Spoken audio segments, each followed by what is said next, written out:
haciendo un camino de teología del cuerpo. Me está diciendo cosas en la pantalla. Yo tengo que estar callada, ¿no? Ok, sí, vale. Es que me ha saltado un... la teología del cuerpo es un recorrido que nos ayuda a entender nuestra vocación al amor, ¿no? Que significa cuáles son las capacidades y las potencialidades de nuestro corazón. Y creo que muchas veces no nos podemos relacionar con el otro y no podemos entrar en comunión con el otro. La palabra comunión quizás es una palabra que, habiendo hecho algunos encuentros de teología del cuerpo, os diga más de lo que dice normalmente a la gente por la calle, porque no estamos en comunión con nosotros mismos. Es decir, no podemos dar lo que no tenemos. Yo no puedo estar en paz con el otro si no estoy en paz conmigo mismo.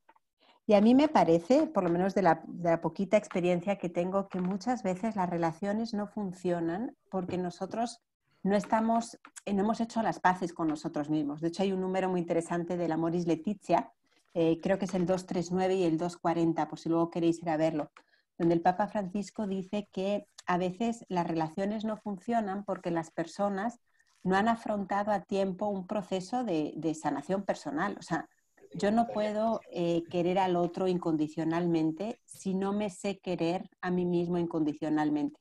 Incondicionalmente no es tener lástima por los cielos y pensar que soy lo mejor del mundo, aunque, sino quererme como soy, ¿no? Y hacer las paces con lo que soy. Y en ese contexto yo quisiera tratar con vosotros el tema de qué significa ser hombre y ser mujer, ¿no? Porque me parece que es algo que damos por descontado. Ahora Lau con mucha sencillez decía algunas características de lo que significa ser hombre y ser mujer. Y yo creo que si ella suelta eso en algunos otros contextos, se lo podrían poner muy en tela de juicio, ¿no? Porque dices, a ver, ¿cómo sabes que las mujeres conectan? ¿Eso es real o es un estereotipo, ¿no? Porque nosotros estamos muy, muy influidos por la cultura. Entonces, ¿cómo sé que esas cosas que tú me estás diciendo, que es propio del ser hombre y de ser mujer, son así por naturaleza o son así por cultura, ¿no? Porque las mujeres son distintas en unos lugares y en otros. No tiene nada que ver una mujer en Buenos Aires con una mujer en Tanzania, con una mujer en Noruega. Y no tiene nada que ver una mujer hoy que hace 50 años o que hace 100 o que hace 200, ¿no? Entonces, ¿cómo podemos hablar de qué significa ser hombre y ser mujer así como si fuera algo como que permanece, ¿no? En el tiempo? Yo no sé si eso sea cosas que se cuestionan en vuestro ambiente o no. En Europa mucho, ¿no? ¿Qué significa ser hombre y ser mujer? Pues nadie lo tiene claro, la verdad. Es un tema un poco bastante debatido. Y yo, como decía ahora Laura, llevo pues muchos años trabajando en el tema de la mujer. Me ha tocado llevar un instituto sobre la mujer y nos dimos cuenta, tenemos un equipo de investigación, nos dimos cuenta que no podíamos hablar de la mujer sin hablar del hombre, ¿no? Que era absurdo desarrollar una teología femenina, como está pidiendo el Papa Francisco, o pensar cuál es el papel de la mujer en la Iglesia, sin pensarla junto con el hombre, ¿no? Entonces hemos estado trabajando mucho el tema de qué significa ser hombre y ser mujer, del significado de la diferencia sexual. Y empezamos, al principio cuando me pedían, habla de qué significa ser la masculinidad y qué significa la feminidad. Yo empezaba sacando muchos estudios de psicología y describiendo características de uno y del otro, ¿no? Entonces, pues las mujeres son más sensibles en esto, los hombres son más racionales en lo otro. Y tengo que confesar que llegó un momento en que todo eso a mí me dejó de convencer. O sea, me parecía como muy poco creíble, ¿no? Porque, por lo que os decía, digo, bueno, ¿y yo cómo sé que todo esto es así o es influencia de la cultura? O sea, ¿cómo puedo decir sí, que esto no es condicionamiento cultural, ¿no? Incluso cuando se hablaba, porque también se presentaba ese tipo de estudios, ¿no? De las diferencias entre el cerebro del hombre y el cerebro de la mujer, ¿no? Que hay mucho sobre eso. Y, y eso también es un poquito debatible, porque el cerebro es plástico. El cerebro es plástico y entonces el cerebro es conformado por la cultura, es decir, cómo tú vives va plasmando tus conexiones cerebrales de una forma o de otra. Entonces, pongo un ejemplo muy tonto, ¿vale? Está demostrado que la maternidad, por ejemplo, provoca una explosión neuronal y muy fuerte en las hembras de los animales y en las mujeres, que les desarrolla una serie de potencialidades, ¿no? Entonces, han hecho experimentos con ratas, perdón por el ejemplo, pero es así de claro. Y una rata que ha tenido ratitas es más capaz de afrontar los peligros, de encontrar la salida a un laberinto, de gestionar el estrés. O sea, la maternidad les desarrolla potencialidades, ¿no? Pero, y es lo que quiero ahora subrayar, también está demostrado que esas mismas potencialidades, esas mismas potencias, esas mismas capacidades se dan cuando la rata no ha tenido el hijo, pero lo ha adoptado. Fijaos qué cosa tan interesante. Entonces, es el trabajo del cuidado lo que desarrolla el cerebro de una forma o de otra. Entonces, si trasladamos, perdón por el salto mortal, ese ejemplo a nuestro situaciones, ¿cómo sé yo que esas características que decimos que son propias de la mujer y del hombre son así o son porque en verdad hemos tenido una serie de costumbres culturales y nos han educado de manera que hasta el cerebro se conforma de una forma o de la otra, ¿no? Entonces, todo esto para deciros que en un cierto momento entramos en crisis y dijimos, bueno, y entonces, ¿cómo yo puedo decir qué significa ser hombre y ser mujer, ¿no? Y por lo menos a mí me empezaron a fastidiar ciertas cosas, ¿no? Porque uno dice, bueno, es que la mujer es más sensible. Yo, pues que si el hombre no es sensible, se convierte en una bestia, ¿no? O que los hombres son más racionales. Digo, pues una mujer que no es racional, no hay quien la aguante. O sea, entonces, ¿dónde están? O sea, ¿se puede decir que hay características solo femeninas o solo masculinas? Mi propuesta va a ser que no, ¿no? Y entonces, ¿qué significa y cuáles son las, ¿no? Y entonces intentamos partir de algo que fuera un vínculo que es incontestable, ¿no? Y eso nos pareció que podría ser el cuerpo. Entonces, lo que os voy a compartir ahora, sí, ¿puedo compartir pantalla? Cami, ¿puedo compartir pantalla? Bueno, espero que sí. Voy a intentarlo, a ver si sí. ¿Dónde estás? Abajo en lo verdecito. Sí, sí. Compartir pantallas, ¿eh? Lo que no es veo es... ¿Dónde estás? ¿Era esta?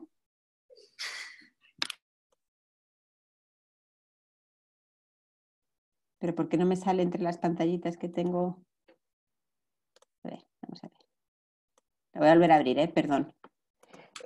Lo que os voy a compartir ahora es un intento de reflexión de qué significa ser hombre y ser mujer a partir de un vínculo que es el vínculo del cuerpo. Aquí estás. Lo estoy volviendo a abrir porque como que no quiso. Okay. Ahí estás. Vale, ¿la veis? Sí, Sí la veis, ¿verdad? Vale. Está abriendo. Bueno, esto en verdad acabo de dar esta presentación y la voy a utilizar muy sencillamente en un curso de la semana pasada. Entonces el tema es cuerpo-identidad, ¿no? Y entonces la primera parte me la voy a saltar y la última un poquito. Me voy a centrar sobre todo en la lectura del cuerpo, porque esto en concreto formó parte de un curso un poquito más amplio, pero que la verdad cuando Cami me dijo, pues dije yo creo que esto puede ser útil también para los muchachos. A ver, ahí estás, vale. Entonces, esto me lo salto. Vamos, ¿no? Entonces, y esto también, vamos acá. Entonces, la pregunta es, ¿qué es lo que mi cuerpo me dice de mi identidad? O sea, ¿qué es lo que mi cuerpo, y esto no sé si estáis muy familiarizados con el tema del género, es mi tema de doctorado y de especialización, entonces quizás por eso lo hemos trabajado también desde este ángulo, ¿no? ¿Qué es lo que mi cuerpo me dice de quién soy y por tanto de cómo me relaciono, ¿no? Y podríamos pensar que el cuerpo es un dato que es un dato mudo, o sea, que no me dice nada de mi identidad, que puedo disponer de él, ¿no? Podría pensar que el cuerpo, bueno, explico un poquito más de esto. ¿Cómo es posible pensar que el cuerpo es un dato mudo? Si, y es una idea respetable, ¿no? Porque si pensamos, nosotros los seres humanos somos los animales que permanentemente superan los límites de su cuerpo. Pensadlo, o sea, nosotros no estamos hechos para superar enfermedades, por así decirlo, y sin embargo inventamos el antibiótico, inventamos la penicilina y vamos en contra, digamos, entre comillas, de la tendencia de nuestra naturaleza, ¿no? Que está, y no estamos hechos para volar y volamos. Bueno, desde que empezó el COVID nadie vuela, pero podemos volar y no estamos hechos para vivir a ciertas temperaturas y vivimos. Entonces, el ser humano es el animal que es siempre capaz de superar los límites de su cuerpo. Y hemos sido capaces también de separar procreación de sexo, sexo de procreación. Podemos tener sexo sin procreación, procreación sin sexo, etc. ¿no? Entonces, la tecnología nos permite disponer de nuestro cuerpo y entonces como separarnos y no sentirnos ya tan vinculados a eso que podría ser un límite, ¿no? Entonces, yo podría pensar que mi cuerpo es algo de lo que yo puedo disponer y que está ahí, pero que yo lo puedo manejar, que yo lo puedo, y que si hay algo que me molesta, pues lo puedo manipular, ¿no? O sea, y la pregunta que os hago es, y para que la penséis, es, bueno, ¿por qué, no sé, por qué yo me puedo quitar un seno si tengo un cáncer y si no estoy cómoda con mi cuerpo no puedo transitar y cambiarme de sexo? ¿Cuál es la diferencia entre quitarse lo que uno se tenga que quitar, el seno, la próstata o así, por un fin terapéutico, y el disponer de mi cuerpo pues para yo sentirme más a gusto, ¿no? Porque no corresponde con lo que yo quiero ser o con lo que yo siento que soy, ¿no? Entonces, en ese caso podríamos pensar que el cuerpo no nos dice nada de nosotros, ¿no? O podríamos pensar que el cuerpo es un instrumento, ¿no? ¿Y por qué instrumento? En el sentido de que los instrumentos, ahí os puse un lápiz, aunque no se vea mucho, sirven para algo que es muy definido. O sea, un instrumento tú lo tienes para algo un fin específico, y hay que utilizarlo según ese fin específico. O sea, se utilizan también esos medios, ¿no? Entonces, podría decir que mi cuerpo me dice todo de mi identidad. En el primer caso, diríamos que el cuerpo no me dice nada de mi identidad. O sea, no tiene nada que ver, o sea, puedo disponer de él, ¿no? Mientras que en el segundo, podríamos decir que el cuerpo me dice todo de mi identidad, porque pues mi biología me inclina a una serie de fines. O sea, digamos que el cuerpo del hombre está hecho para el cuerpo de la mujer, entre comillas, y el cuerpo de la mujer para el cuerpo del hombre, y entonces eso ya me da una serie de características, de roles y de funciones que están bien definidos por ese cuerpo que lo dice todo, ¿no? O podría pensar que el cuerpo me da una orientación, es decir, es un poco una vía intermedia, ¿no? Ni es un dato mudo que no tiene nada que ver conmigo, ni es un instrumento que me dice absolutamente todo de mí, sino que me da una orientación, es decir, un modo de estar en el mundo. O sea, el cuerpo como el vínculo que nos hace estar en el mundo de una cierta forma y nos da una modalidad relacional también, ¿no? Y la propuesta que os hago es la tercera, o sea, pensar que os propongo el cuerpo y la lectura que vamos a tratar de hacer como un vínculo que nos da una orientación, pero que o sea, que ni es muda ni es totalmente definida, ¿no? ¿Y eso qué quiere decir? Aquí habría mucho más que explicar, pero nos mete en otro tema, que, que la naturaleza, bueno, entonces si luego queréis lo profundizamos en las preguntas. La naturaleza no nos da el significado inmediato del cuerpo, pero que nos da una orientación para buscarlo, ¿no? Porque es necesario personalizarlo. Tenía que explicar qué es lo que entiendo por personalizar, en el sentido de que nada en nosotros, ser humano, llega a su fin, lo digo muy sencillamente, de manera espontánea y automática, como sucede en los animales, sino que nosotros alcanzamos nuestra plenitud y nuestro fin siempre con la colaboración de nuestra libertad, porque somos seres libres. Entonces, nada es por ósmosis o por generación espontánea, sino que requiere de nuestra parte un hacerlo propio, un entender, elaborar y aceptar el significado de lo que somos. Si queréis, luego entramos un poquito más en eso, ¿no? Entonces, a partir de ahí podríamos preguntarlos, entonces, ¿qué es lo que nuestro cuerpo nos dice de quiénes somos, ¿no? ¿Qué es lo que el cuerpo nos dice del ser hombre y del ser mujer? Y ahí yo me quiero fijar con vosotros en algunas características que son comunes a todos los hombres y a todas las mujeres de la historia, creo, y de todos los lugares, ¿no? Entonces, donde la influencia cultural viene después, o sea, viene en cómo se interpreta ese dato, pero el dato está ahí, ¿no? Eh, si es algo que caracteriza tan profundamente nuestro cuerpo, creo que podemos pensar que algo nos está diciendo de nuestra forma de estar en el mundo, ¿no? De quiénes somos, ¿no? Y me quiero fijar en cuatro puntos. Uno, lo que es la experiencia del ciclo en las mujeres y la ausencia del ciclo en los hombres. Dos, cómo funciona la dinámica sexual de modo tan distinto en el hombre y en la mujer.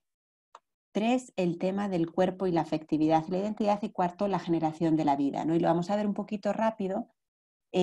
Os propongo una lectura que es seguramente mi lectura, no es la única, pero con la idea de que esto nos haga un poquito pensar. Yo sugiero que, bueno, que tratemos de abrir el corazón para ver si eso nos habla y nos dice algo nos reconocemos en esto, ¿no? Si nos dice algo de quiénes somos, ¿no? Y si no, pues luego lo discutimos, pero espero que algo ilumine, ¿no?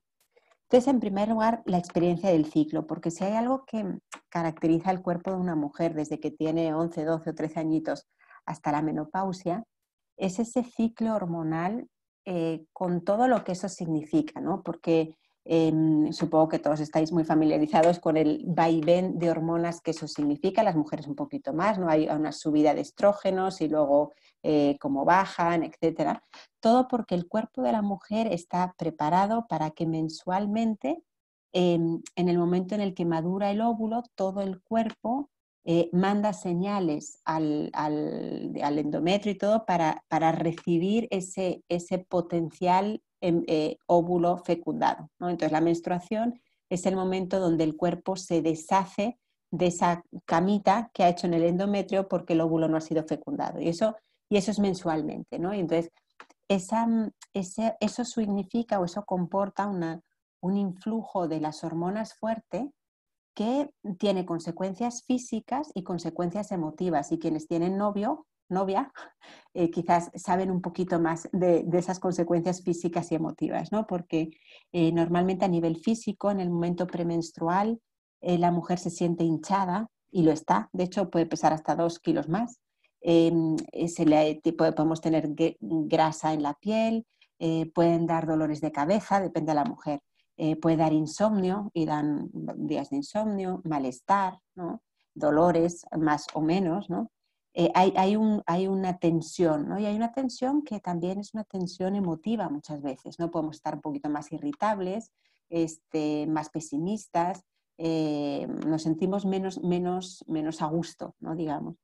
Mientras que el momento de la ovulación es un momento en el que la mujer está más guapa, está más atractiva también, se siente más creativa, con más ganas, con más energía, ¿no? Y entonces subida y bajada, ¿no? Que ha dado lugar a muchas lecturas estereotipadas de las mujeres como lunáticas, caprichosas, etcétera, que es verdad que a veces lo somos, pero en el fondo nos habitúa a un ciclo interno que nosotros vivimos con mucha intimidad y que a veces el hombre que nos acompaña, sea novio, marido, hermano o compañero legionario con el que trabajamos muy estrechamente, como que no logra entender, ¿no? Esto qué es y qué significa, ¿no?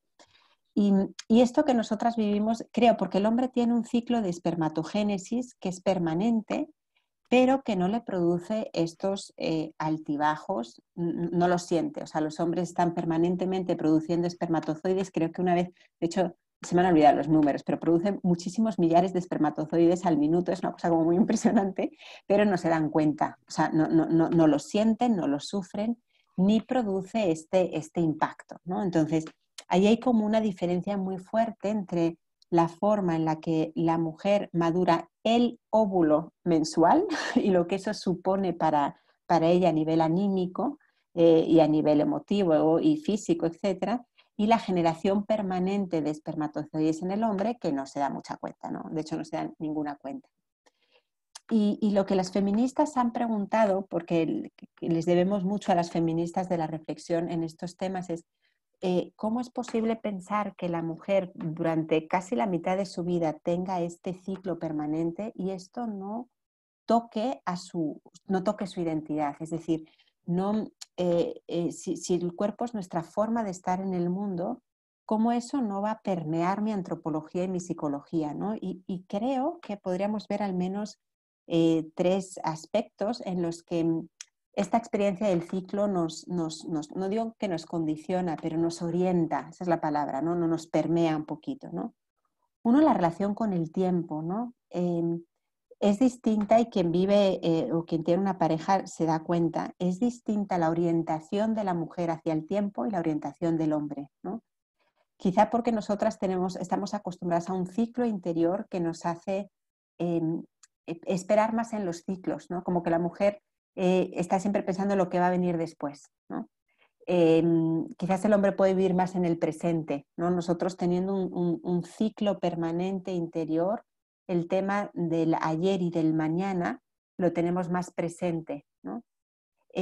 La relación con el mundo, esto es muy interesante. Dicen las feministas que la actitud o el enfoque de la mujer con respecto al mundo, dices, es menos técnico que el del hombre.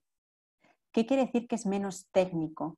Que la mujer es más capaz de captar aquellos aspectos de la realidad que se escapan de nuestra capacidad directa de manipulación, ¿no? Porque nosotras sabemos que hay cosas que suceden en nuestro cuerpo que nosotros no podemos manipular y gestionar a nuestro antojo. Creo que ahora el uso de anticonceptivos está alterando todo esto y nos estamos extrañando de lo que significa nuestro cuerpo, pero en condiciones normales, pues uno no puede adelantar la menstruación porque se va a la playa ni retrasarla porque está esquiando, o sea, te la tragas, ¿no? Entonces, es eso que es algo que sucede en nuestro cuerpo casi toda nuestra vida, ¿cómo no va a tocar en nuestra forma de relacionarnos con las cosas, ¿no? Y de hecho, y eso se ve también en el mundo del trabajo, parece que nosotros somos más capaces de captar aquellos aspectos que no dependen de mí, ¿no? Por ejemplo, el aspecto del tiempo, o sea, en un proceso,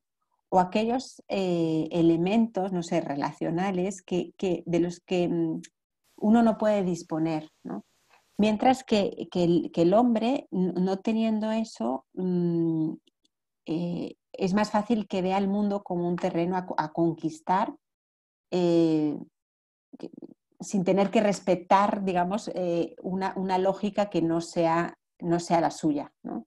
Veréis que yo he descifrado más lo que es la subjetividad femenina que la de masculina. Os animo, amigos, a ayudarme a descifrar más la subjetividad del hombre porque en este campo las feministas han hecho más trabajo, ¿no? Luego la relación con el dolor, que también es distinta, ¿no? Porque si nos dejamos educar por nuestro cuerpo, nosotros estamos acostumbradas a vivir la vida a pesar de una molestia, digamos, periódica, que no te hace terminar ni cerrar las cosas, ¿no? Entonces, eso creo que va educando a la mujer a que la vida se da con el dolor, ¿no? Es una educación para los dolores del parto, y nos hace entender intuitivamente la connaturalidad entre vida y dolor, entre amor y dolor, y, y nos prepara para ser más capaces de soportar el dolor, ¿no? El hombre es más fuerte que la mujer ante el peligro. A las mujeres no nos gusta el peligro. De hecho, también la descarga hormonal del hombre y de la mujer ante el peligro es muy distinta. O sea, el hombre reacciona con testosterona, o sea, como con la actitud de quien defiende, y la mujer no le gusta el peligro en general, ni no nos gusta ese... somos pocas las mujeres que nos gusta la velocidad y la adrenalina, son más fuertes los hombres ante el peligro. Pero ante el dolor irremediable, ante el que uno no puede hacer nada, la mujer normalmente es más capaz de resistir, ¿no? Sea un dolor físico, que una tragedia, una ruina económica, alguien que está desahuciado. Y pensad en vuestra experiencia, ¿no? Cuántas veces cuando las cosas como que se escapan de nuestra capacidad de actuar, es la mujer la que sostiene al hombre y la hace capaz de mantenerse ahí en pie, ¿no? Yo, perdón por el salto mortal, pero yo creo que San Juan estaba a los pies de la cruz porque estaba ahí María, ¿no? Tomándolo de la mano. O sea, esa mujer que es capaz de estar en el lecho del niño que muere y de sostener al hombre, ¿no? Porque el hombre protege a la mujer y la mujer sostiene al hombre. Y es tan necesario para la mujer ser protegida como para el hombre ser sostenido. El hombre sin la mujer pierde el sentido, pierde la dirección, y la mujer sin el hombre se siente sumamente vulnerable y sumamente desprotegida, ¿no? Y entonces es una forma de protegerse mutuamente. La mujer protege el corazón del hombre, el hombre el hombre protege, ¿no? No quiero decir la belleza de la mujer, pero sí la protege, ¿no? Y creo que esta experiencia del ciclo, digo, sin que esto suponga una lectura estereotipada o excluyente, pero creo que no podemos pensar que una experiencia que tan profundamente marca nuestro cuerpo no toque nuestra forma de estar en el mundo, ¿no? Y me fijo en la segunda, que es la parte que más me gusta a mí, que es la diferencia en la dinámica sexual del hombre y de la mujer, ¿no? Porque pues todos sabéis cómo es distinta la forma en la que el hombre entra en la dinámica sexual y la forma en la que la mujer entra, ¿no? Al hombre necesita mucho menos tiempo para entrar en la dinámica, dicen que pues con 5 minutos están listos, basta entrar un poquito, calentarlo un poquito y ya está. Mientras que para la mujer que pueda entrar realmente en el encuentro, dicen los psicólogos que son fundamentales las 24 horas antes del encuentro, ¿no? Eso significa, queridos maridos, estoy hablando a los maridos, que deberían de empezar a cortejar y seducir a esa mujer desde la mañana, porque todos los elementos emotivos, las tensiones, van a influir mucho y las va a tener presente en el momento del encuentro. Y si hay algo que le turba, si hay algo, no va a poder estar presente, ¿no? También aquí hay estudios muy interesantes. Dicen que cuando el hombre está teniendo una relación sexual, tiene un 1% de su atención capaz de salirse de ahí, ¿no? Mientras que la mujer puede estar teniendo una relación sexual y estar preocupada por mañana qué va a hacer, o sea, puede no estar. De ahí la importancia que todos los aspectos emotivos estén muy cuidados, porque a veces ella puede estar ahí sin estar, ¿no? Pero no solo el hombre entra fácil y sale fácil, ¿no? Y la mujer le requiere más tiempo entrar, ¿no? Decíamos las 24 horas, pero... ¿Y eso qué significa? Que el hombre va a tener que ser muy delicado y muy tierno eh, para ir respetando el ritmo de ella e irla introduciendo, ¿no? Y ella va a tener que ser muy acogedora y muy receptiva para ir respondiendo también, ¿no?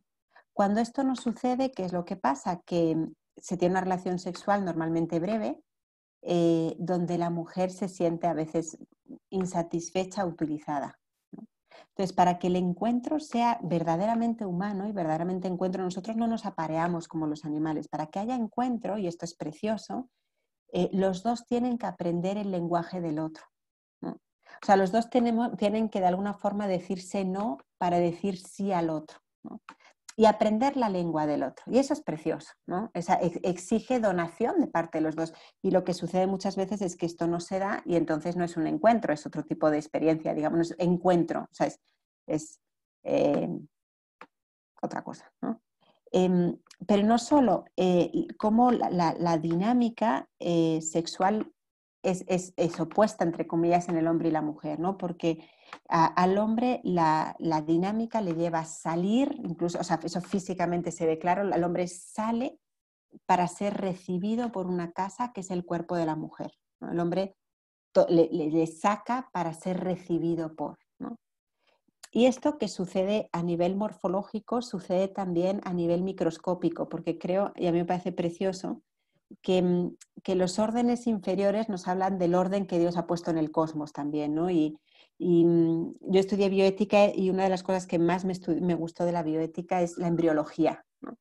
Y en embriología descubría muchas cosas que a mí me hablaban mucho de Dios, ¿no? Un detalle chiquitito es cuando después de la fecundación, cuando el espermatozoide entra en el óvulo, bueno, ahí sucede una cosa preciosísima, que es que hay una explosión de luz. Fijaos, en el momento en que el espermatozoide entra en el óvulo y hace y empieza a penetrar la membrana de calcio que rodea el óvulo, hay una explosión de luz, así, y lo podéis ver en YouTube porque sucede también cuando se da la fecundación in vitro, hace que a mí me habla del hágase, ¿no? En ese momento hay una palabra de Dios única y repetible que dice que se haga este quién, ¿no?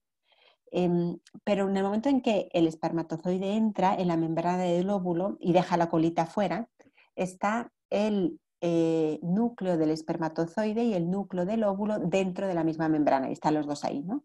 Eh, los dos tienen 23 cromosomas cada uno. Y entonces el núcleo del espermatozoide empieza a lanzar como microtúbulos, o sea, como como cuerdas que atraen al núcleo del óvulo hasta que se funden, ¿no? Y entonces se funda ese ADN único y repetible con los 46 cromosomas, ¿no? Pero lo que me parece precioso es esa analogía entre lo que está sucediendo en los cuerpos y lo que está sucediendo al nivel más microscópico, ¿no? O sea, como que lo está abrazando. El núcleo del espermatozoide está abrazando el núcleo del óvulo, ¿no? A mí eso me habla de orden, ¿no? De algo que supera, ¿no? Por así decirlo. Quizá pensáis que estáis loca. Entonces, cómo la masculinidad es afirmada cuando es acogida por la casa que es la mujer, ¿no? Y aquí os digo, queridas mujeres, que es muy importante que seáis cariñosas con vuestros maridos, que seáis cariñosas con ellos, porque, insisto en la palabra, porque a veces yo escucho muchas mujeres, ¿no? Que se quejan que realmente están tan cansadas cuando llegan a su casa que lo último de lo que tienen ganas es de tener relaciones sexuales. Entonces es como, por favor, todo el día trabajando. Luego los niños y el tráfico y no sé cuántos y encima esto, ¿no? Y quizás no se dan cuenta de lo que ese no supone para la masculinidad del hombre, ¿no? Eso no quiere decir que, por supuesto, todo encuentro tenga que ser en el máximo del respeto, diálogo y acuerdo, no, no, no. Pero también darnos cuenta de lo que supone, ¿no? Hablando con una viejita, la viejita que era la mamá de una consagrada que vivió con nosotros muchos años, tenía 85 años, y a las colaboradoras que tenían en casa, creo que alguna se acordará que estuvo ahí, les decía, mira, lo más importante para tu marido es que seas amante y amiga, y después madre, o sea, primero mujer, y por mujer entendía amante y amiga, ¿no? Porque les quería decir cuán es importante para el hombre el sentirse acogido, el sentirse que atrae, el sentirse admirado en el fondo, porque le afirma en su masculinidad, ¿no? Mientras que en la mujer la dinámica sexual es contraria en el sentido de que mientras que el hombre lo saca para ser acogido, a la mujer nos dilata para recibir, ¿no? La excitación sexual le lleva a la mujer a dilatarse y a lubrificar, ¿no? O sea, para recibir, ¿no?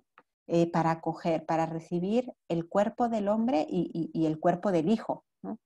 Esa capacidad de hacernos casa de hacerse, la mujer como la casa del hombre, ¿no?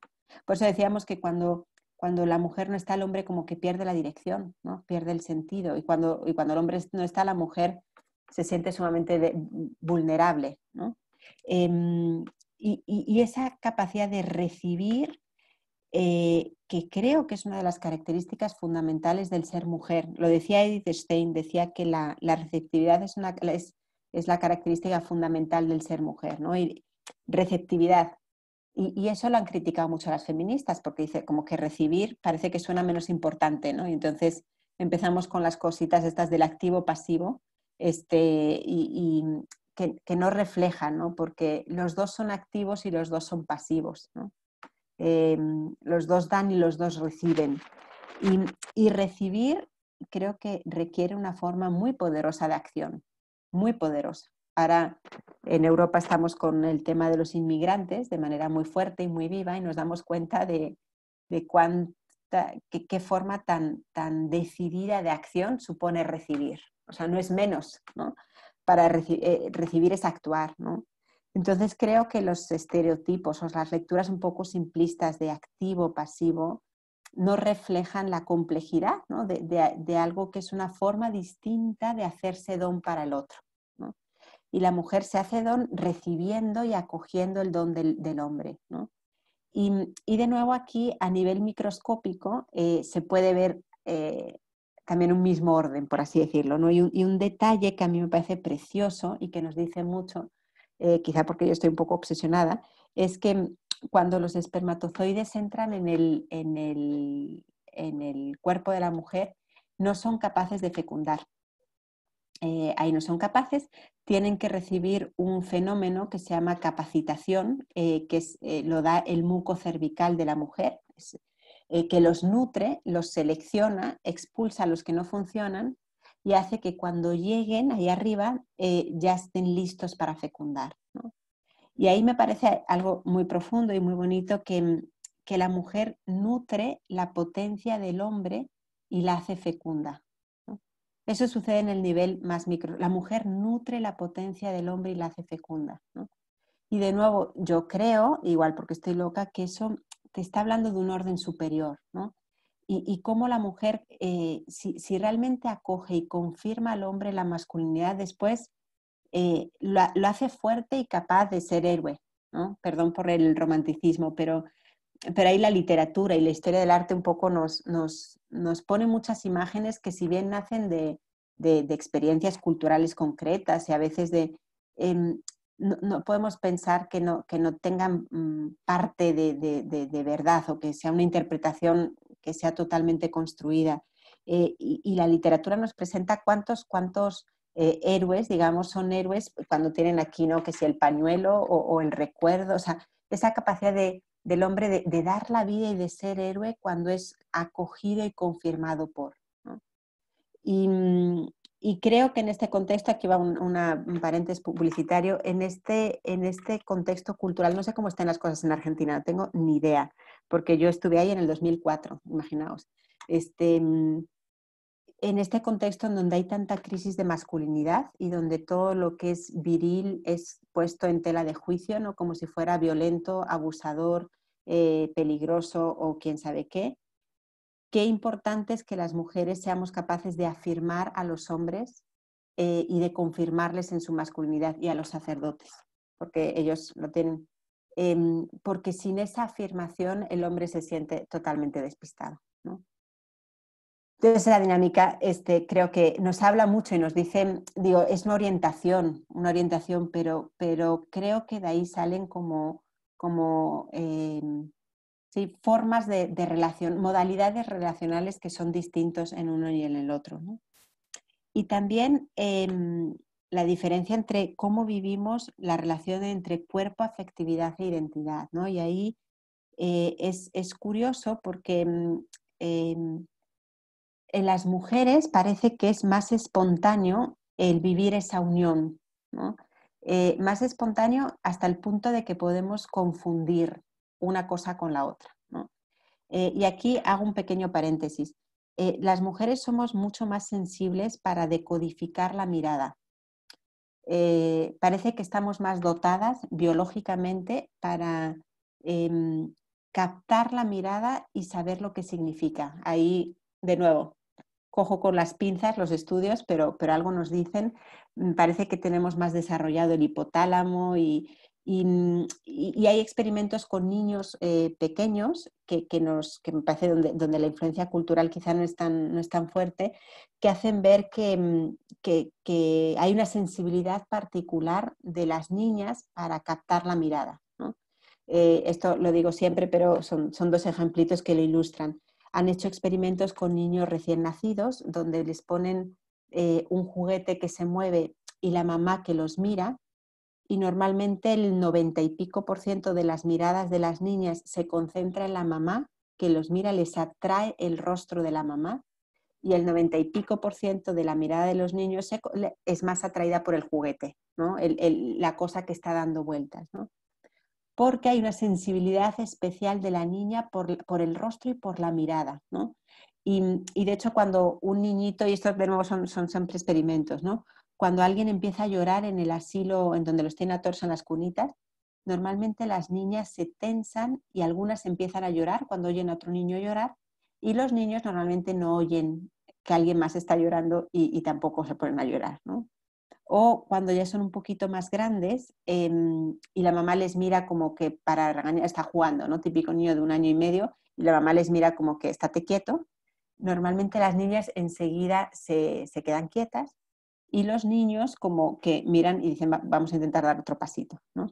Entonces, todos estos son experimentos, digo, cito estos, solo son botones de muestra, pero que nos hacen ver que parece que en las mujeres hay una capacidad, una sensibilidad particular y una capacidad de descifrar la mirada. O sea, sabemos, y nosotras, hablo a las mujeres, nos damos mucha cuenta, con claridad, A veces no lo imaginamos si somos susceptibles, pero cómo nos miran, uno capta. Tú sabes cuando te están, cómo te miran y la tonalidad de cómo te miran, ¿no?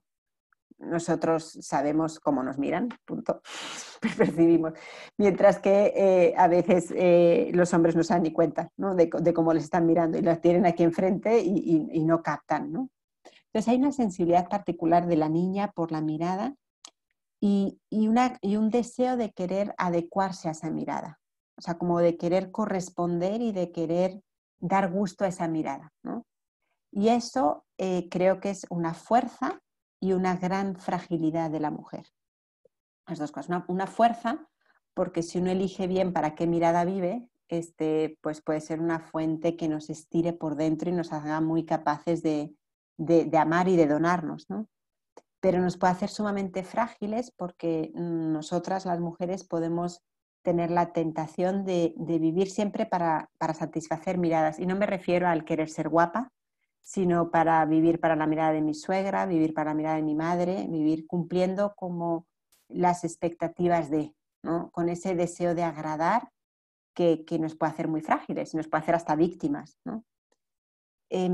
Pero por esa sensibilidad de la mujer a la mirada, como que va a edificar mucho de su autoestima, de su identidad, en los primeros años de su vida a partir de cómo la miran, ¿no? Entonces, muy tontamente, muy sencillamente, me miran con agrado, soy guapa, entonces valgo, ¿no? Entonces soy guapa, que de nuevo, cuidado con los estereotipos, pero quizás esta sensibilidad particular de la niña por la mirada nos hace también coger con más claridad los matices de cómo nos miran, ¿no? Entonces, eso hace que la niña se sienta segura según, o sea, si soy guapa, no sé, si me miran, si soy bonita, entonces valgo, ¿no? Por así decirlo, ¿no? Muy tontamente, pero podríamos expresarlo así, ¿no? Y eso hace que nosotras cuando tenemos algún tipo de conflicto o de herida, lo vamos a reflejar enseguida en cómo tratamos nuestro cuerpo. Y eso es muy curioso, ¿no? La anorexia, la bulimia, el autolesionismo son enfermedades en un 97 o 98%, ahora está bajando, femeninas. O sea, como que la mujer refleja su rechazo a sí misma con su cuerpo. Es curioso, ¿no?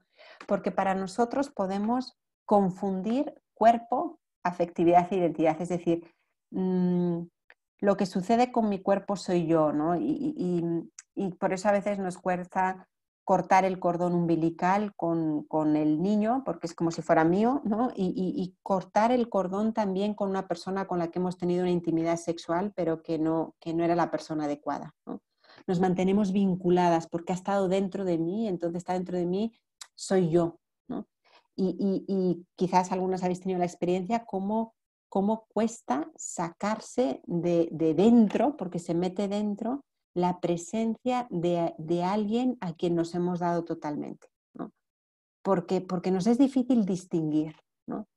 Mientras que en el hombre sucede un desafío contrario, ¿no? El hombre le es más fácil separar cuerpo de afectividad e identidad, ¿no? Él de niñito no va a edificar su autoestima según le miren, sino según lo que pueda hacer con su cuerpo, ¿no? Entonces, si metes más goles, si eres más fuerte, si escupes más lejos o haces pis más lejos, dependiendo ¿no? del tipo de competencia que se haya dado con tus hermanos o con tus primos de chicos, así, pero si soy fuerte, entonces valgo, ¿no? Es lo que yo hago con mi cuerpo, no cómo miran mi cuerpo. No digo que los hombres no sean vanidosos porque lo son. Y los italianos y los argentinos van en la punta, ¿no? de la vanidad masculina, según yo. Quizás estoy cayendo en estereotipos, pero los italianos seguro, los italianos lo son, ¿no? Pero es distinto a la forma como de procesar y de elaborar. Y al hombre le es más fácil también separar, ¿no? Separar una cosa de la otra, ¿no? Y aquí digo algo muy políticamente incorrecto, pero creo que es cierto, aunque nos fastidia a las mujeres.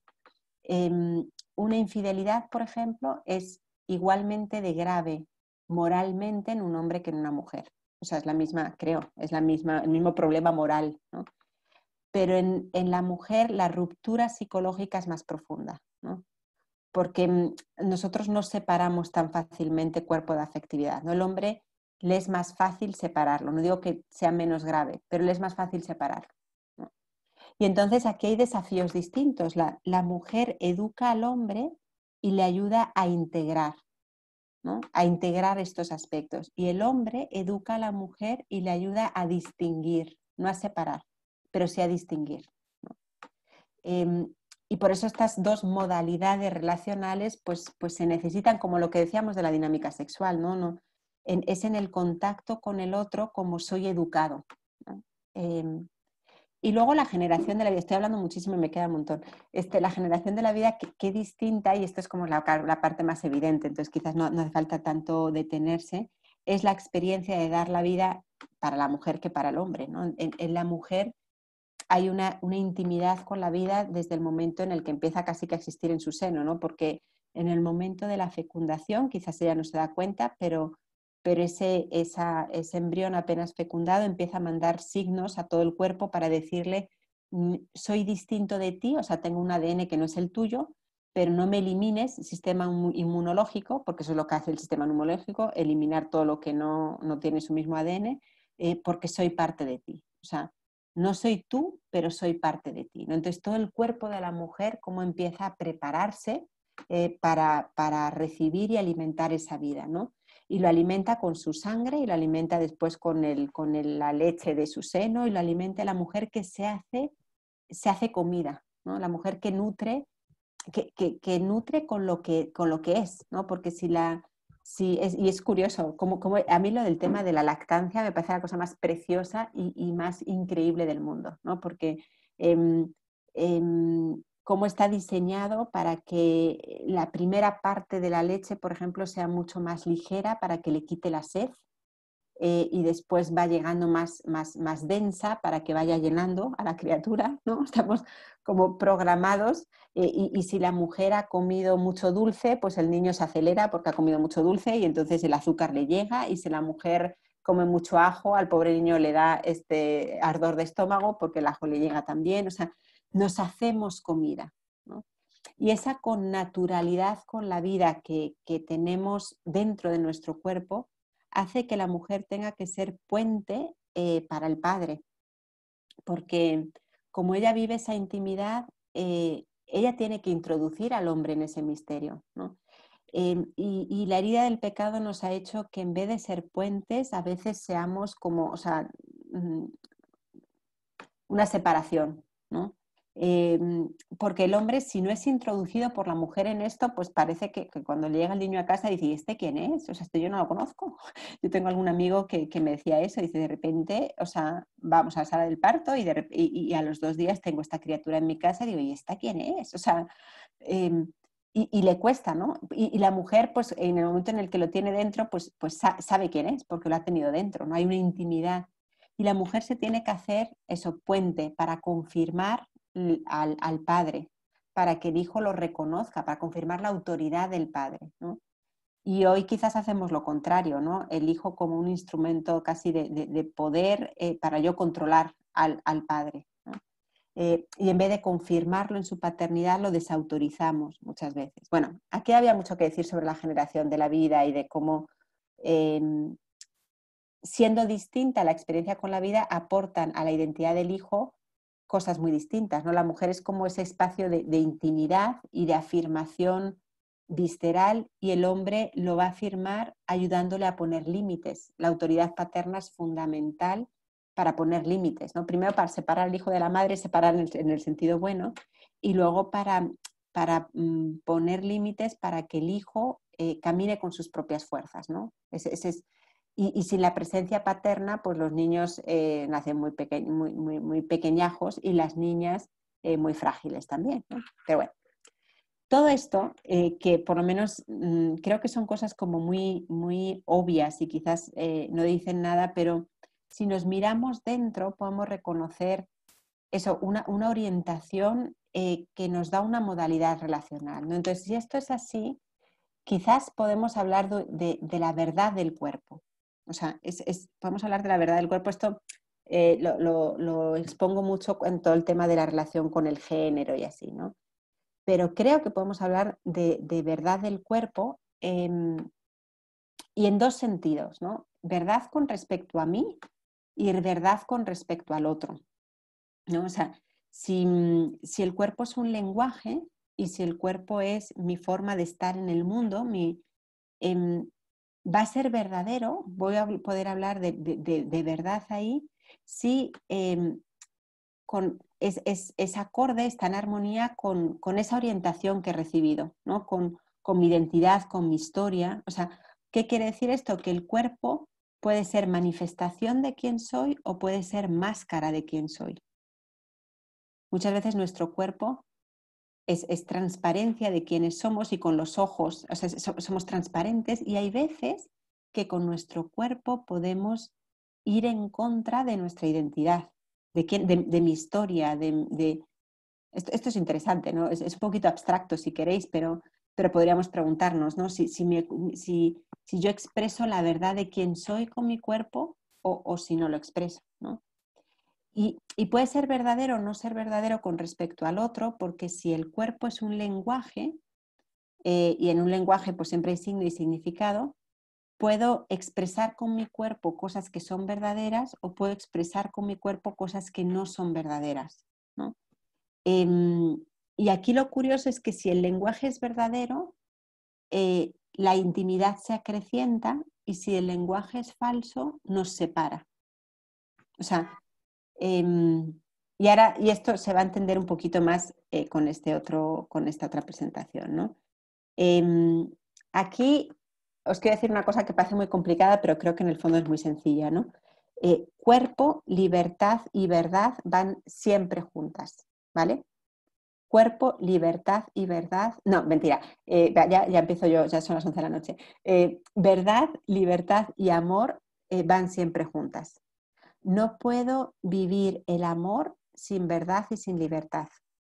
No puedo vivir la verdad sin amor y sin libertad. O sea, son como vasos comunicantes. O sea, no puedo quitar uno sin quitar las otras. Ahí os puse una frase del Christus Vivit que dice más o menos lo mismo, que la libertad solo es posible en relación con la verdad y con la caridad, ¿no? O sea, son como, no puedo decir caras de la misma moneda porque son tres, pero en el fondo son una forma de entender que lo que dice Jesús en el Evangelio de que la verdad nos hace libres, pues es una realidad en nuestra vida, ¿no? Y entonces esto de que cuerpo, verdad y libertad van juntos, esto es un rollito.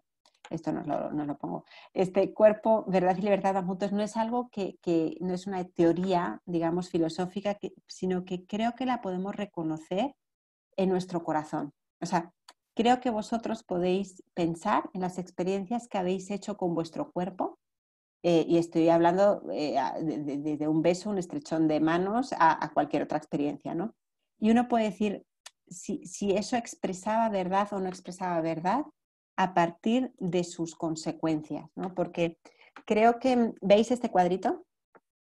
Bueno, si no os lo leo. Creo que hay experiencias corpóreas que nos unifican por dentro. Experiencias corpóreas, entender desde una relación sexual, insisto, hasta un estrechón de manos o un abrazo, ¿vale? Hay experiencias que te unifican por dentro y que te hacen ser más tú mismo.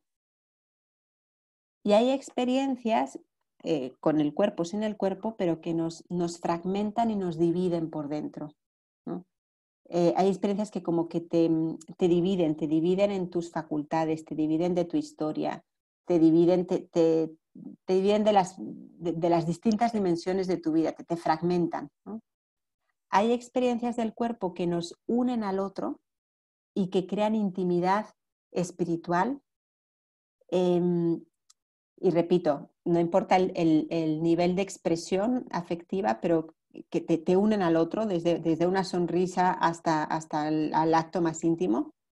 Y hay experiencias que nos separan del otro a pesar de la intimidad física, ¿no?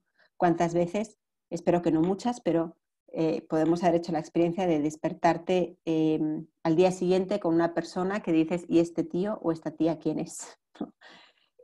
Y si podía haber habido algo, quizás ya no lo va a haber porque se ha creado una intimidad que era tan falsa que el otro se ha convertido en un extraño, ¿no?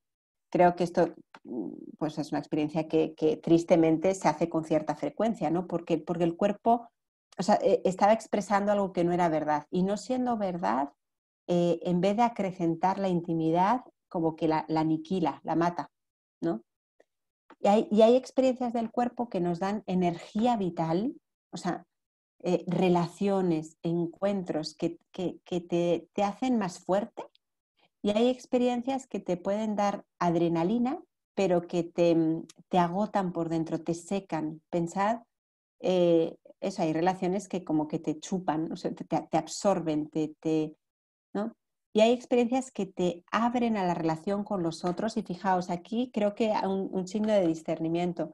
El amor siempre es difusivo, ¿no? El amor siempre, cuando tú quieres, eres más capaz de querer más y a más personas. El amor te agranda el corazón por dentro. De hecho, el amor más exclusivo que existe, que es el amor entre hombre y mujer, se expande en el hijo de manera espontánea. Fijaos hasta qué punto el amor es difusivo, ¿no? El amor es todo lo contrario a cerrarnos. Cuando el amor nos cierra, cuando el amor nos hace menos capaces de relacionarnos con los demás, quizás es un amor que tiene poco de libre, que tiene poco de verdadero, que tiene poco de verdad, ¿no? Porque es un amor que por sus frutos, en vez de hacerme más capaz de relación, me hace menos capaz de relación. Eso es mala cosa, ¿no? Y hay experiencias del cuerpo que nos hacen ser más nosotros mismos, y hay experiencias que como que nos roban por dentro, o sea, como que sí, te debilitan por dentro, ¿no? Todo este rollito solo como signos o como elementos de discernimiento, porque si decimos que el cuerpo nos dice algo de quiénes somos, creo que es importante ver si mi cuerpo, además de decirme quién soy, también me dice de cómo me relaciono, ¿no?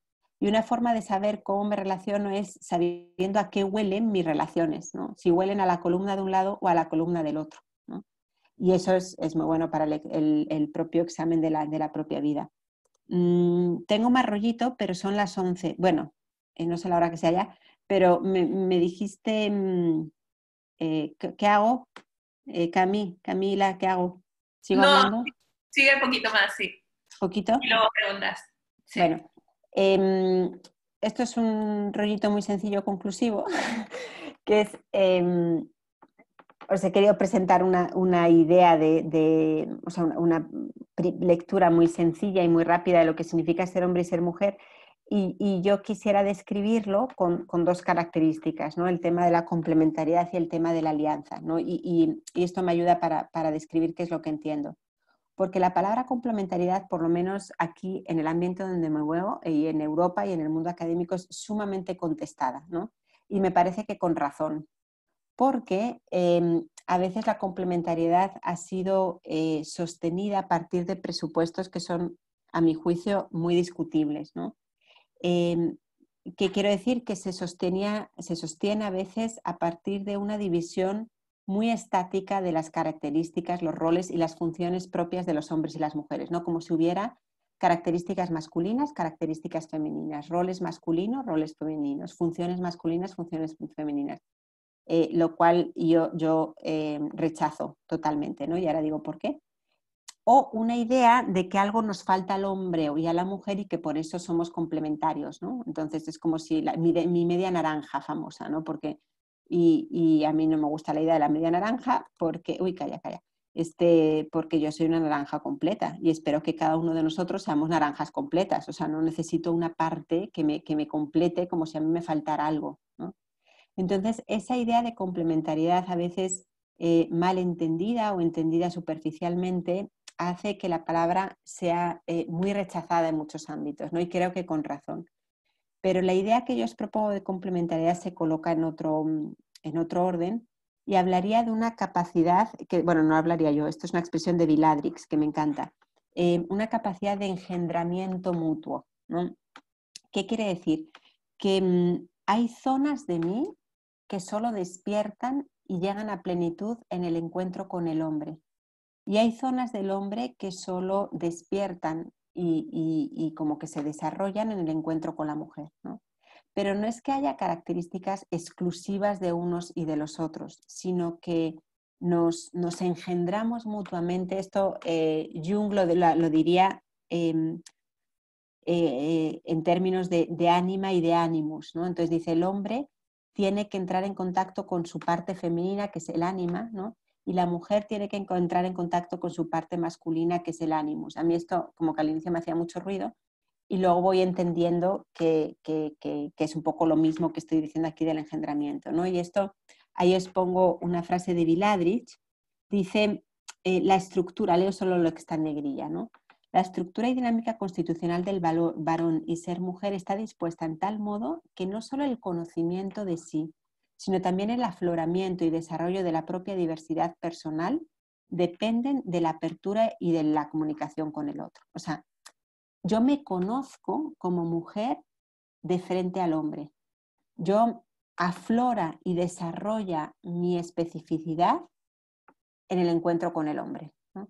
Y en el encuentro no el encuentro sexual, sino en el encuentro, ¿no? Yo tengo aquí un amigo muy querido sacerdote que ha empezado a trabajar con nosotras consagradas ya a partir de los 52 años, o sea, ya crecidito, ¿no? Y es profesor, entonces quizás toda su vida pues había vivido entre legionarios nada más. Y él dice, mi masculinidad se ha desarrollado a partir de que empecé a trabajar con las consagradas, ¿no? Yo aprendí a ser hombre cuando empecé a trabajar con las consagradas. Y claro, los hermanos que son muy tontos se carcajean cuando suelta ese tipo de ejemplos en la clase, como, ¿no? Pero lo que quiere decir es muy profundo, ¿no? O sea, está hablando de un tipo de colaboración, pues sí, y de amistad, de relación. Y yo no he descubierto, yo no era hombre completo hasta en el encuentro con las mujeres, ¿no? Y eso hace que cuando los ambientes son solo masculinos o solo femeninos, y esto también está demostrado, los defectos propios, por así decirlo, de los hombres se agudizan y los de las mujeres también, ¿no? Es decir, en un ambiente, por ejemplo, militar o religioso, los hombres se hacen más individualistas, más incapaces de entrar en contacto con el propio mundo emotivo, más brutos, más bestias, ¿no? Y las mujeres, en el mundo también aisladas, nos hacemos mucho más susceptibles, complicadas, controladoras, brujas, ¿no? Y es en el encuentro con el otro cómo nos educamos. En el matrimonio se van educando el uno al otro, ¿no? En la colaboración nos vamos educando el uno al otro y nos vamos engendrando, ¿no? Entonces, por un lado está esa complementariedad que se coloca en el nivel del ser, que quiere decir que yo soy una naranja completa, pero que esa naranja va a florecer y va a desarrollarse en la relación con una alteridad que me obliga a aprender otro lenguaje y que por tanto saca lo mejor y lo peor de mí, ¿eh? Porque no quiere decir que sea todo fácil, que estamos unidos por el pecado y la cosa es muy complicada, pero por eso me obliga a crecer, ¿no? Porque muchas veces me pone en crisis. De hecho, muchas veces me pone en crisis. Y luego que juntos, hombre y mujer, alcanzan una fecundidad que es como exponencial. ¿Qué quiere decir exponencial? Que es más que 2 más 2, ¿no? Sino que juntos, ofreciendo, como traen perspectivas y sensibilidades tan distintas, el fruto que juntos pueden alcanzar es mucho más alto. Y esto se da en el campo de la colaboración profesional, en el campo de la colaboración apostólica, etcétera, ¿no? Y bueno, esto lo habéis escuchado mucho, al final complementariedad en el sentido de que iluminada desde lo alto pues es el reflejo de la Trinidad, ¿no? Entonces, por eso utilizamos el término complementariedad. Y luego también alianza, entendiendo, y esta es la visión que tenemos desde el instituto, quizás no estéis de acuerdo, pero que no existen roles definidos o funciones definidas y exclusivas de los hombres y de las mujeres, sino un modo distinto de ejercitarlos, ¿no? Una forma distinta de ejercitar la autoridad. O sea, hombre y mujer cuando ejercitan la autoridad en la familia o en el campo profesional aportan sensibilidades distintas y por eso es más rica la autoridad que es ejercitada por los dos, ¿no? En diálogo, en colaboración, porque van a aportar sensibilidades distintas, una distinta forma de dirigir, una distinta forma de ser fuertes. El hombre es más fuerte en unas cosas, la mujer es más fuerte en otras. Y solo juntos pueden ser realmente fuertes, ¿no? El hombre es más fuerte físicamente, bueno, mentira, El hombre es más fuerte en cuanto a fuerza bruta, la mujer es más resistente y resiste y vive más y resiste más las enfermedades y resiste más, es otro tipo de fuerza, ¿no? Y a nivel moral lo mismo, ¿no? Lo que decíamos antes, ante el peligro o ante el dolor inevitable, ¿no? Y ante el cuidado también. Entonces, quizás ha habido una traducción cultural que ha dividido de manera demasiado estática las funciones de unos o de los otros. Creo que eso no encaja, pero que no nos tiene que hacer perder la riqueza de una diferencia, que es el terreno donde uno aprende a ser realmente uno mismo y donde juntos podemos, como dice aquí el Papa Francisco, que esta frase me encanta, la alianza entre hombre y mujer está llamada a tomar en sus manos la batuta de toda la sociedad, ¿no? Eso es quizás un desafío, es una profecía, porque no hay nada más lejano de nuestra cultura que eso. Y con esto, ahora sí me voy a callar. No sé, Camila, si esto sea lo que queríais o no, pero es lo que a mí se me ha ocurrido. Súper, muchísimas gracias. Bueno, pues ahora te van a mandar preguntas, no sé si ya te mandaron, en personal o en el grupo. Vale, espera un momentito, voy a ver. Va, súper. Uy, qué onda tú.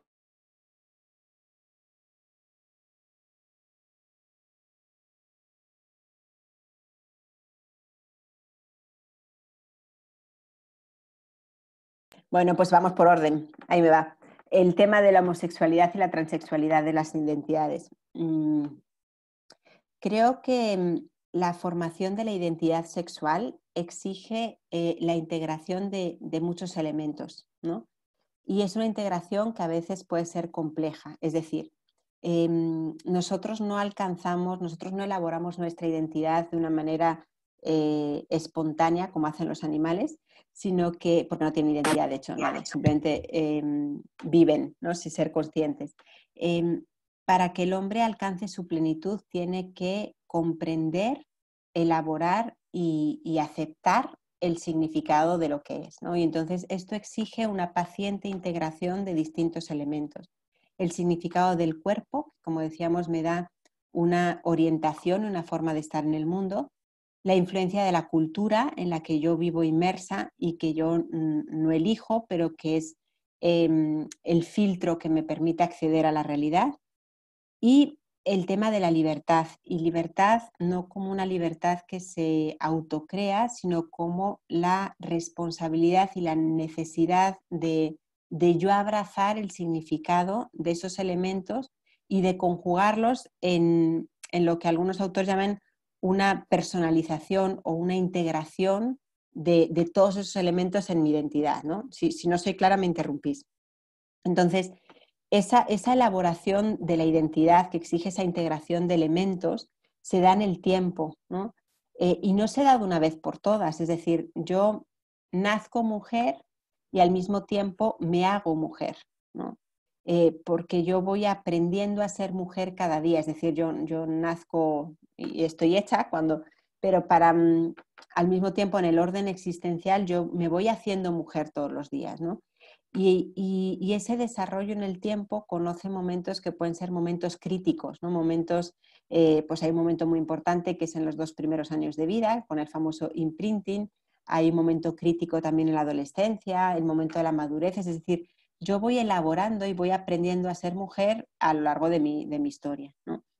Las dificultades para integrar el pleno significado de mi identidad pueden tener causas también físicas, causas culturales o causas en los distintos elementos que intervienen, ¿no? Por ejemplo, causas físicas. No se han demostrado nunca, y no creo que se demuestre, que existe un gen de la homosexualidad. Pero sí parece o podría ser que algunas causas de la homosexualidad tengan una raíz epigenética. ¿Qué quiere decir epigenética? Es la alteración que se puede dar en la activación de los genes, ya empiezo, en el seno materno. Por ejemplo, un exceso de tensión en la madre puede producir que haya una disminución de la testosterona, ¿no? Entonces, es un niño que nace con menos testosterona. Y eso puede hacer que sea más suave de figura, de morfología, que tenga una voz más aguda, que no le salga bigote hasta nunca, probablemente. Esa dotación biológica que no lo condiciona totalmente, pero es el vínculo donde él nace y donde él se desarrolla y donde él se relaciona, va a ser también el filtro por el que él es visto y mirado por los demás, ¿no? Entonces, ese niño que de repente puede ser más dulzón, pues quizás se va a sentir más a gusto con las niñas y los niños le van a llamar maricón.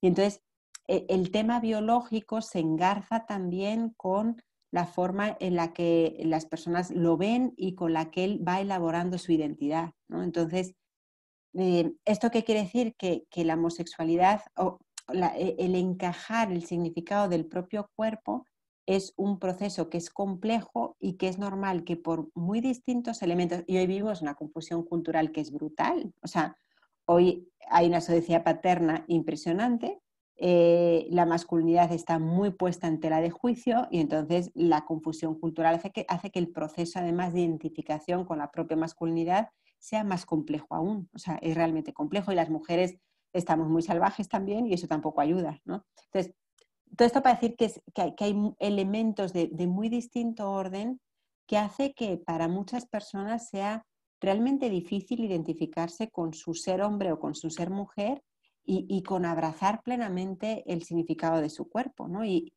ante ese tipo de dificultad creo que nos tenemos que poner de rodillas y entender y comprender que primero que yo no soy mejor que nadie, porque todos estamos heridos en nuestra identidad sexual. Di una plática, creo que Camila escuchó, sobre las heridas de la masculinidad y la feminidad, y todos estamos heridos, y cada quien cojeamos de una forma, ¿no? Yo nunca he sentido atracción jamás en mi vida hacia una mujer, pero eso no quiere decir que yo no esté herida en mi identidad sexual, ¿no?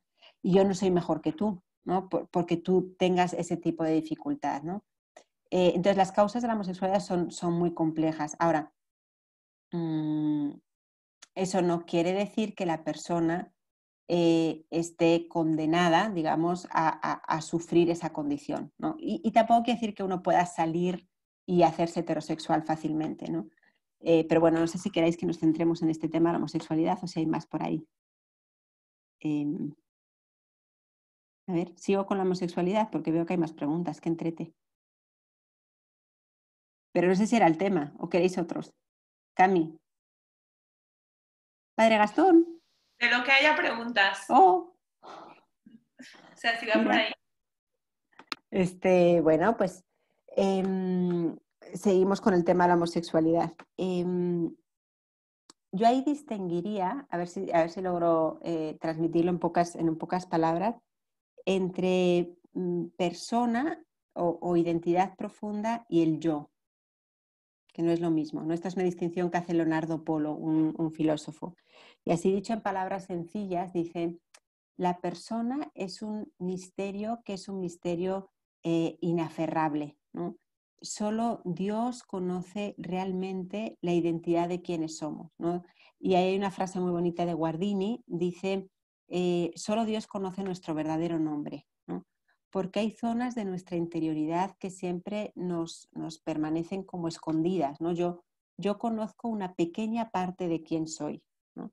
Entonces, a partir de ahí, distingue entre lo que es la persona, que sería quién soy yo y quién soy yo a los ojos de Dios, y lo voy a descubrir plenamente el día que me lo encuentre cara a cara en el cielo y me dé mi verdadero nombre.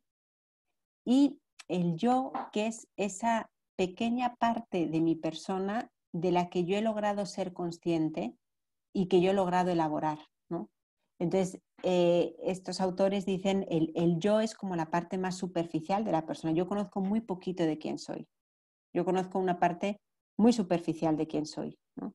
Que no digo que no sea verdad, pero yo soy mucho más de lo que yo soy, de lo que yo creo ser, ¿no? Entonces está el yo, que es eso, la identidad de la que yo he logrado ser consciente, y el misterio de mi persona que está patente solo a los ojos de Dios, ¿no? Entonces, cuando las personas tienen dificultades para abrazar plenamente el significado de su cuerpo o hacer las paces con su orientación sexual, creo que nos tenemos que poner de rodillas y comprender que no son culpables, digo, y que eso les puede producir mucho sufrimiento. Ahora, si creemos que es verdad que la verdad nos hace libres, el camino de estas personas para alcanzar la plenitud no es tratar de poner entre paréntesis lo que les dificulta, sino tratar de hacer las paces realmente con quienes son, más allá del yo del que han logrado ser conscientes. No sé si me explico, ¿no? Y esto no quiere decir, repito, que las personas puedan cambiar de orientación sexual fácilmente. A veces las heridas de la sexualidad son tan profundas que la persona no va a ser capaz ni de casarse ni de nada, ¿no? Y tenemos que ser honestos y ayudar a las personas a hacer las paces con quienes son y a dejarse, a descubrir que así como son un don y que Dios les llama a la comunión, ¿no? Y que Dios les llama al amor fecundo, pero que no necesariamente y no seguramente en el orden biológico, ¿no? Pero esa distinción entre yo e identidad a mí por lo menos me ayuda y yo lo he utilizado con algunas personas que acompaño para decirles, es que ese poquito que tú ves no es todo lo que tú eres, ¿no? Y es un engaño y es un espejismo poner entre paréntesis aquello que me dificulta o aquello que me molesta, pensando que así voy a poder ser más libre, ¿no? Es como, pongo un ejemplo muy tonto, es como si una niña que ha tenido un padre violento dice, no, pues yo me quiero olvidar de mi padre y hacer que eso no ha existido, ¿no? En el fondo no es la forma, ¿no? La niña va a poder realmente ser libre aceptando su historia y quizás alejando a su padre porque no tiene por qué verle nunca más porque le va a hacer daño, pero no poniéndolo entre paréntesis y diciendo que no existe, ¿no? No es el camino del ignorar las cosas que nos duelen, el camino de la libertad, sino el camino de hacernos cargo y de hacer las paces con quienes somos y vivir de acuerdo a eso que somos, no decir que somos una cosa distinta a lo que somos. No sé si me explico. ¿Hasta qué punto son válidos los roles de los distintos géneros? A mí no me gusta hablar de roles de los distintos géneros, porque yo creo que ahí, y no lo digo yo, lo dice ahí la Iglesia también ha sido clara, creo que no hay un comunicado, perdón, yo ya empiezo a perder la facultad de hablar. Yo le dije a Cami que yo a partir de las 9 de la noche no soy persona y son las 11:30, entonces yo no sé cómo estoy siendo capaz de hablar porque normalmente yo me apago como los bebés y estoy empezando ya así como las ordenadas, ¿sabes? Cuando se le va apagando las pilas, así, estoy llegando a ese punto. Así que vamos a ver hasta qué punto. La Iglesia no está de acuerdo con el determinismo biológico. Hay un comunicado de prensa del 95 de la Secretaría de Estado donde lo dice explícitamente. Dice, la Iglesia no sostiene el determinismo biológico, que considera que hay una forma, un modelo único y estático para traducir las diferencias entre hombre y mujer. Es decir, hay esa orientación del cuerpo de la que hablábamos, es traducida e interpretada de manera distinta en cada cultura, ¿no? Y no es reducible a una serie de roles bien definidos. Creo que no hay características, lo decíamos, exclusivas de los hombres y las mujeres. Hay orientaciones y hay una necesidad de educación recíproca para ser engendrados mutuamente, ¿no? Y creo que no hay roles, y eso lo decía alguien tan antiguo y tan valiente como Edith Stein, que murió creo que en el 42, murió en un campo de concentración. Pero esta mujer decía, no hay ningún trabajo que no puedan hacer las mujeres, ¿no? Y decía, se necesitan mujeres que sean políticas, se necesitan mujeres en el mundo de las ciencias, y en todos los trabajos, porque ahí ellas van a aportar lo que les es propio, que es su maternidad, ¿no? Y yo estoy completamente de acuerdo y creo que no hay trabajos exclusivos de unos o de los otros. Me imagino poco a una mujer boxeando, pero bueno, eso siempre la excepción confirma la regla. Creo que es más bien una forma distinta de hacer las cosas, ¿no? Y creo que todo hombre sano tiene que tener características de, por así decirlo, femeninas, y toda mujer sana tiene características masculinas. Y eso no la hace, de verdad, una feminidad pura, por así decirlo, sería absolutamente insoportable. Y una masculinidad pura sería monstruosa, ¿no? Porque todos tenemos una combinación, ¿no? Y eso no quiere decir desdibujar las características, cuando hacernos ver que la forma de que eso se encarne en cada hombre y que en cada mujer es única y irrepetible. Yo no soy mujer de la misma forma que es mujer mi madre ni mi hermana. Y las dos somos femeninas, ¿no? Pero hay una combinación de elementos que hace que las feministas tengan razón cuando dicen que no existen la mujer, existen las mujeres, ¿no? Y no existe el hombre, sino que existen los hombres, ¿no? Y entonces los roles son un poquito intercambiables, ¿no? No, y eso no quiere decir que no exista una diferencia que es esencial y que toca toda la persona, solo que no es fácil de describirla o de encajonarla en palabras, ¿no? Porque es más compleja, es más rica, ¿no? Y quizás las traducciones que han sido un poquito simplistas son las que han provocado que después hayan reacciones o feministas o machistas, o porque a nadie nos gusta que nos encajonen y las etiquetas no siempre corresponden con la realidad, ¿no? Dicen por aquí que conocen gente que pueden tener, mujeres que pueden no tener llamado a la maternidad. Yo creo que a la maternidad toda mujer está llamada, que no necesariamente es biológica, ¿no? A ver, me explico. Creo que en el corazón de todo hombre y de toda mujer hay una llamada a dar vida, ¿no? Una llamada a la fecundidad. Y si no somos fecundos, creo que no somos plenos. Pero hay formas muy distintas de ser fecundos. Uno puede ser fecundo en su profesión. La Gaudium et Spes dice, el hombre está hecho para el don de sí y no puede comprenderse a sí mismo si no es en el don de sí, ¿no? Y el hombre está hecho, y la mujer visceralmente, porque todo nuestro cuerpo está hecho para dar vida, ¿no? Y lo sentimos, ¿no? Cada órgano. La mujer que no es fecunda creo que se amarga, ¿no? Porque, y creo que la fecundidad y el deseo de dar vida de la mujer no se agota tampoco en 2, 3, 4 o 10 hijos físicos, ¿no? Porque hay una sed de dar vida que creo que hace necesaria o hace concreta la llamada a la maternidad espiritual también para las madres que tienen familias grandes, ¿no? Mi madre tiene una preciosa maternidad espiritual y tiene 6 hijos, porque hay un deseo de dar vida que va más allá de los hijos físicos, ¿no? Que uno tenga. Pero hay distintas formas de dar vida, ¿no? Yo tengo una hermana enfermera que es soltera y creo que se va a quedar soltera, y creo que es una mujer muy fecunda, ¿no? Y que es muy madre ahí donde está, ¿no? Entonces, creo que sí estamos llamadas a ser madres, pero que eso no es necesariamente traducible en hijos biológicos o en tener que cuidar a los hijos. O sea, no sé, hoy los roles están cambiando. Yo conozco varios matrimonios que quizás el trabajo de ella es más importante que el trabajo de él, y entonces él se queda más bien haciendo de amo de casa y ella trabajando, ¿no?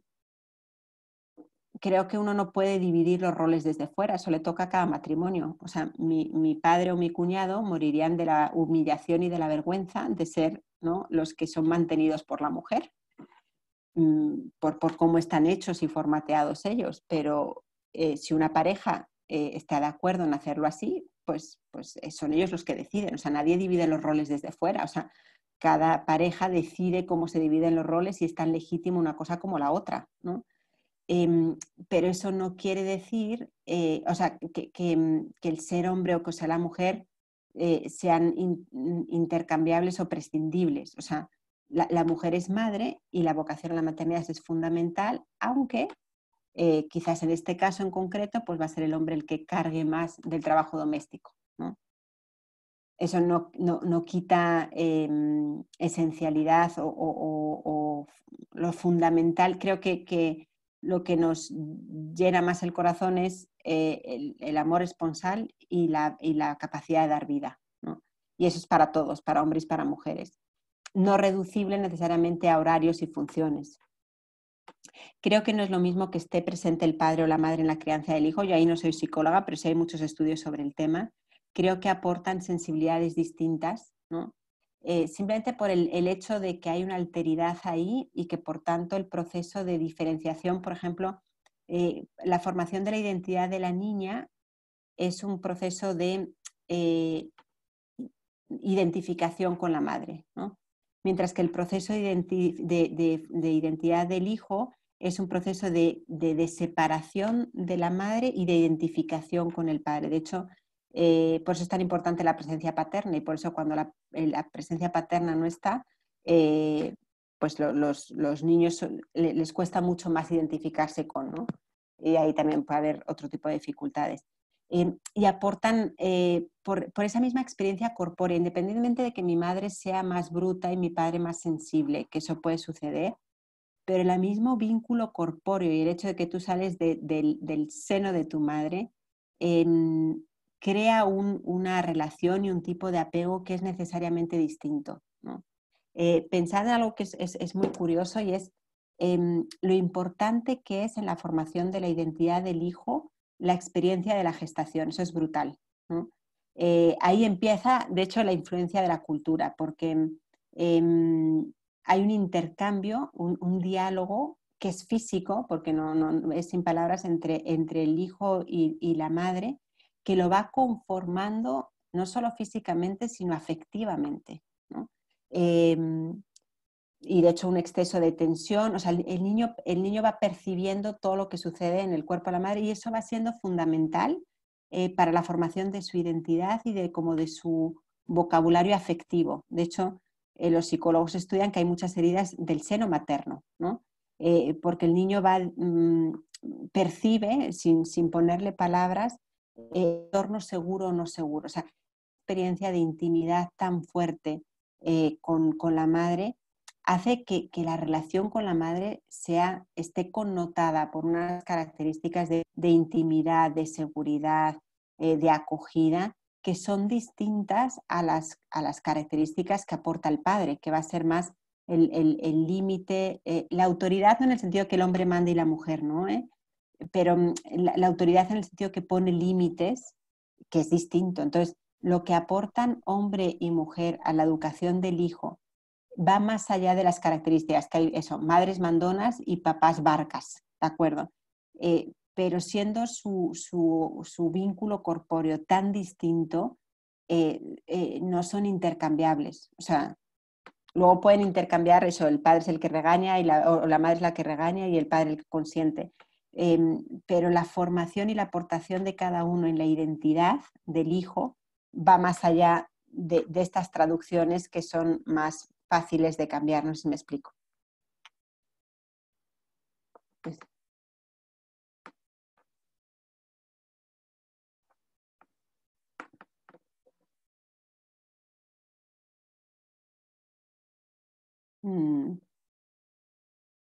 ¿cómo funciona esto?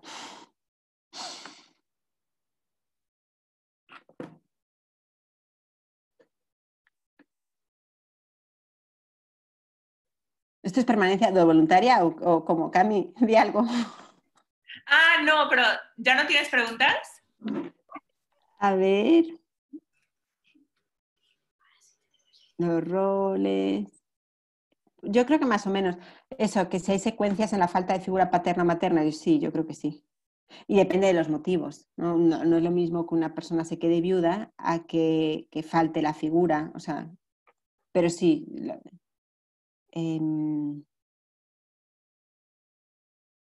Sí, yo creo que más o menos. Ahí está. Perdón, os llegan las migajas de Marta al final de la semana.